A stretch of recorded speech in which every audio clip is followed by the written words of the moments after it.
Et c'est l'heure de la chronique tendance du vendredi, c'est Tendance Provence avec Jocelyn Maire. Salut Jocelyn. Salut Stéphane. Ça va? Ouais, très bien, comme un Bon, vendredi. comme un vendredi, c'est Voilà. bientôt le week-end. Mm. On va parler de plein de belles choses dans cette chronique, évidemment, comme d'habitude. On commence malheureusement avec une mauvaise nouvelle, la fermeture de Caporal. C'est ça, la nouvelle qui est tombée en toute fin de semaine dernière. Et effectivement, comment ne pas commenter cet événement qui malheureusement fait partie plutôt des mauvaises nouvelles. C'est une mauvaise nouvelle bien sûr pour celles et ceux qui faisaient Caporal, qui ont fait Caporal. En l'occurrence, en plus, il y avait un gros travail qui a été fait ces derniers mois de repositionnement. Il y avait des belles choses qui étaient sur le point de sortir. Et puis finalement, je sais pas, ça n'a pas été assez vite, ça n'a pas été assez fort. En tout cas, le tribunal de commerce a décidé d'arrêter totalement. Et donc, on pense évidemment aux 250 salariés qui sont concernés. Après, c'est aussi une mauvaise nouvelle pour l'ensemble de la profession, l'ensemble de la filière et le territoire, parce que c'est une marque marseillaise qui disparaît. Et ça, c'est vraiment dommage. Voilà. Et on voit les rideaux qui ont été baissés dès le week-end dernier, notamment aux terrasses du port. Caporal, qui était une marque marseillaise. Absolument, basé dans le 14e. Et ça permet aussi de relancer le sujet sur la législation et ce fameux projet de loi anti-fast fashion.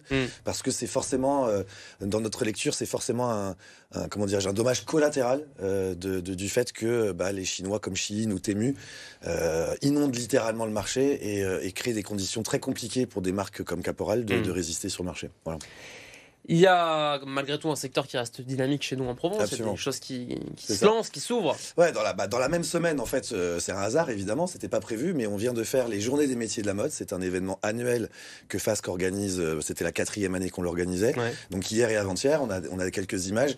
C'est plus de 250 personnes qui sont venues se renseigner sur les métiers, découvrir les organismes de formation, découvrir aussi l'entrepreneuriat, puisqu'on parle d'une entreprise qui vient de fermer.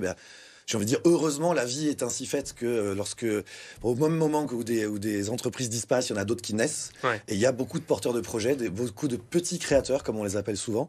Et ça, c'est vraiment le symbole d'un dynamisme permanent, notamment dans la deuxième ville de France qu'est Marseille. Donc il y a cette boutique. Et une boutique, effectivement, une boutique qui ouvre aujourd'hui. C'est le passage des créateurs, c'est au Doc Village. Donc ça fait du coup 2 boutiques de créateurs en ce moment au Doc.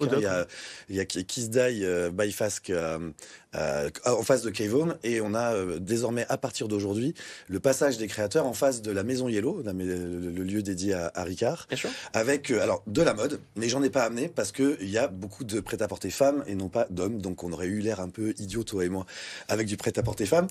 En revanche, on a d'autres marques qui font d'autres choses. On a par exemple Horizon Coton qui fait des coussins notamment. Alors, mais Geneviève, elle fait aussi elle fait aussi des pochettes. Ouais. Et puis, puisqu'on parle de pochettes, on a aussi cette marque qui fait aussi des petites pochettes. Voilà. Donc, à chaque fois, c'est fait maison, c'est de l'artisanat.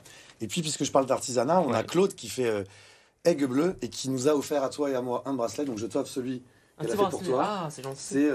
C'est celui que j'ai là. Si Flo peut le montrer. Il va le montrer. Moi, je déballe mon cadeau. J'arrive. Voilà. Hop. Tu tiens pas à l'emballage? Non, je ne pense pas que ce soit. Vas-y. Oh, voilà, donc c'est fait exprès. En plus, tu vois, j'ai pas fait exprès. C'est assorti à la tenue que tu as sur toi. Je vous montre où? Là, je suis perdu. Regardez. Voilà. On est bien. Regardez-moi un peu ça là. Voilà. C'est pas mal ça. Donc fait maison par Claude, qui habite Saucé-les-Pins. Ok. Voilà. Bon, je vais le desserrer un peu parce que j'ai des gros doigts, mais ouais. J'ai un gros poignet.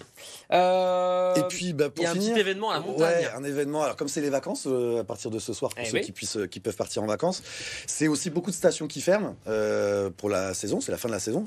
Et Vars en fait partie. Et à Vars, il y a Glisten Mix. C'est un genre de festival, en fait, tout le week-end.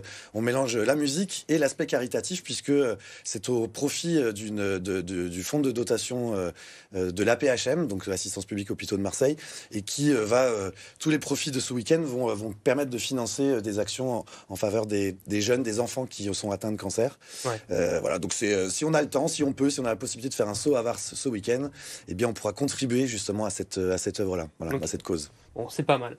Merci beaucoup Jocelyn. J'ai envie de... Il a l'air très confort. Ouais, c'est vrai qu'on a envie de faire une sieste dessus. On va faire...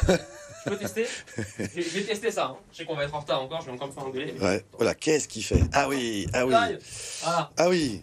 Allez, c'est vendredi. Voilà. Moi je me pose. On va faire Marseille Story tout de suite. Voilà. Allez, c'est parti.